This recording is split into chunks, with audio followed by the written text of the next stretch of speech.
So, you know, most of my life I feel like I never really fit into somewhere, mostly from that craving of me wanting to fill multiple spaces at once. And I question myself often if I should just dive into one thing, whether that's in my career, in my life, in my hobbies, in whatever. I wonder like if I would feel less lonely if I did that. I don't know, at the moment I just feel like it is okay to just be.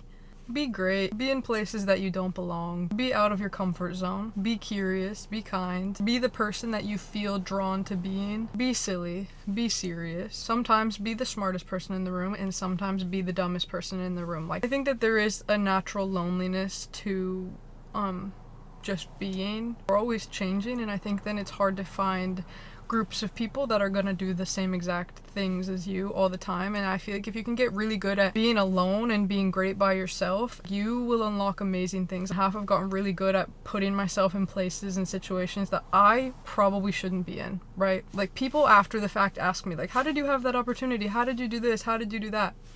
I've just gotten really good at like letting myself be, and when I'm drawn to something, I will do whatever it takes to be good at that and to be great at that and to connect myself around people like that. I've just made it to the gym and I've got one strength session left of the week. I've been out of town in the Caribbean for the last week or so. I had the best time with some really cool coaches, and I met a couple really cool athletes as well.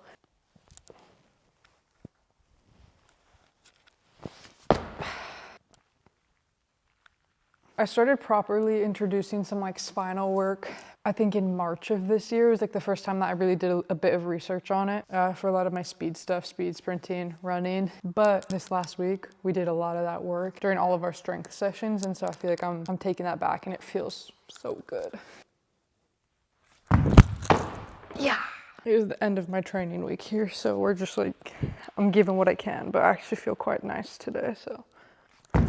Honest to God, I feel like the hardest part of training for me right now isn't necessarily just showing up, because I can do that. It's the fact that like I train quite intensely and giving every single rep purpose. I know how important that is. It makes the world of a difference. You could run through something to just run through it, or you could run through it with purpose, and you're going to get different adaptations to that. Anyways, while that's like the hardest part for me, it definitely feels good. When you learn how to like give purpose to every rep and you feel in tune with the movement, it feels so fucking good. Dude, that shit feels phenomenal. When you feel phenomenal, right? That's on one end of the spectrum. So on the other end, feeling really shitty. Like when you don't feel that way to every single rep, when you don't feel like you're giving it your all, it does feel pretty shitty. And sometimes I feel like that can be kind of mentally taxing to show up every day, every week, every month, every year, like all year round. But you know what, that's another reason why it's important to make sure that you're following programming that makes sense, and you're tapering when you need to taper, and you're building when you need to build, because you can't build every single session. You just can't.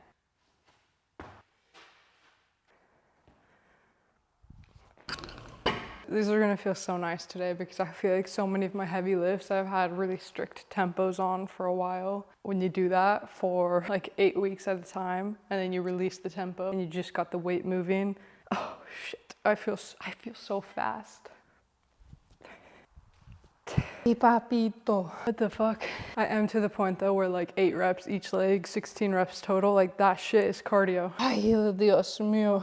I do feel like the further into my career and into life I get, I feel more and more like there's like no space that I belong in. And I don't know how many of you guys can relate to this. I've been very adamant always that like I don't want to be just like one thing. You know, like I don't want any one thing to define me, which is why like I love training the way that I do. For example, if I was to dive into career, which for me would be like coaching, I want to do that on many levels, right? I love my in-person stuff at the moment, and my goal for the next couple of years is to just do in-person with athletes during off-season times. And then that allows for me to have other months of the year where I'm very heavily doing online work, social media stuff, and then I have my app and my platform where we have like hundreds and hundreds of people over there that are like athletes of life that are wanting to train. And I love being able to fill all of those little boxes, and I love being able to do everything, and my schedule is different throughout the year. It's like I don't really fit in then to anything that anybody else is doing, which is a good thing, and like that is what I want, but I find it very hard then to relate and for other people to relate to me. And then another thing career-wise, it's like I'm a female in a male-dominated field. When I go to coaching events and conferences and whatever, like I am always like, if not the only female, there's maybe like one or two others. And then I'm also younger, right? Like I'm 24. I've been coaching since I was 18. I think that I'm going on to my 7th year right now, so I'm not like a super baby coach, but I also have so much to learn. And I just feel like so separated from everybody else that I know. And then in the online space, right? Like I try to not, I've made it a very big deal. Like I will maybe work with like 1 or 2 brands throughout an entire year. And I'm very picky on that. Like in the online space, it feels like I'm not online enough. Like I don't fit that like influencer role. So from a company standpoint, like I'm not as attractive to them. Like in the online space, I'm almost too much coaching stuff, but then in the coaching world, to these professionals, I'm too much online. Like I've just found myself trying to fill gaps in between places, which is, like that's what I personally want to do. But then it really feels like this shitty feeling of like, because I'm bridging gaps, I've got like an island over here and an island over here, and then the gap or the bridge that I like to be on, but everybody else is over here, and then everybody else is over here, and it's hard to know like who can I connect with and who will appreciate me, who can I appreciate, like whatever. It's just like, I don't know, I've been feeling just that pull of like loneliness a bit, and I don't have like anchors really anywhere, you know. I'm just like floating around, and I'm trying to figure out like, is that okay because I like it? Should I settle somewhere? Should I fully jump to one island or the other island, and like, or can I just keep doing what I'm doing and understand that both sides of anything are gonna feel like I'm not enough? I don't know. 3, 6. Oh God. These are bitches. Okay. And reach. Ah, fuck. And pull. There's nothing easy about this shit.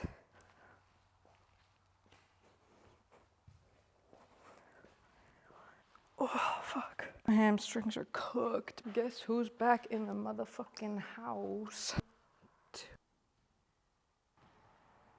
A lot of the times when I go to do things or I have opportunities with social media or with coaching stuff or with travel opportunities or with life and friendships, a lot of the times I feel like I'm not meant to be in these places. I sit in these rooms, like when it's coaching stuff, I'm sat around men that are all at least a decade older than me, if not decades older than me, and of course I feel out of place. And then the online space, I'm essentially sitting around people that are like fitness models that are trying to be coaches, but they've actually never coached anybody in person, and their only credentials are the fact that they themselves look good to other people, and I really don't feel like I fit in with that. But then there's I really don't feel like I fit in over here. Anyways, I enjoy doing and being all of these things. Like I love being silly and young and having fun, but I'm also very dedicated to being really good at what I do and continuing my education, and I work really hard every single day. I own my own businesses, and I'm quite young, and I feel like I'm smart enough to know that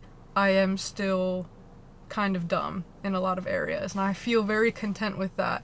But it comes with just having to create like my own space that I feel safe in and that I feel like comfortable and confident with myself, because at the end of the day, there's always going to be people that are looking at me and judging me for whatever way that is. And I've spent so long trying to prove myself to other people and prove myself to myself, and it's gotten to a point where I'm like, who am I, like, why does it matter? You know, like, who am I really trying to impress? And is it taking away from the quality of my life? I don't know. I think I've just disconnected myself from needing to be one thing, and that's fine, because every day I can wake up and be whatever I want to be and whoever I want to be.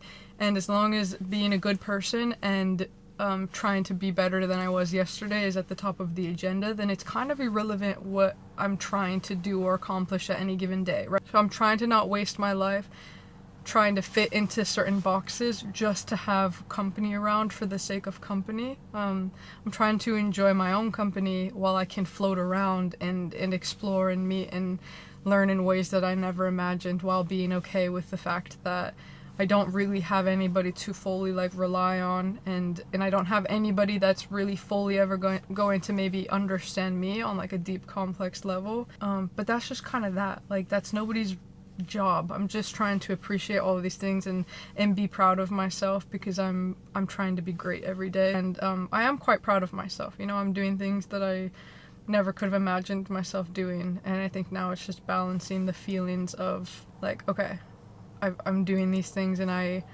do a lot of them alone, and I'm enjoying to meet people along the way that I can appreciate and have in my life, in that island, and then on that island, and then on that island, and I can still be happy walking across the bridges to these different spots. I don't know. That's like my whole fucking brain dump for today. It feels good to have a place that I can chat to again, because I do a lot of writing and thinking and development by myself, and it's lovely to be able to share once I feel like I've overcome something, or once I feel like I have a grasp on an idea of how I can overcome something. Like that is when I love to share. So thank you for watching. If you want, hit the subscribe button. Like, I'm not too bothered, but you know, if you enjoy these videos, you can do so. You can find me over on Instagram a lot more than YouTube. And then if you guys love exploring movement, my app has a free trial, and I'll link it below. If you grew up athletic, if you grew up playing sports and you missed that feeling of training for a bigger purpose, I've gotten really good feedback from my app. Okay, bye.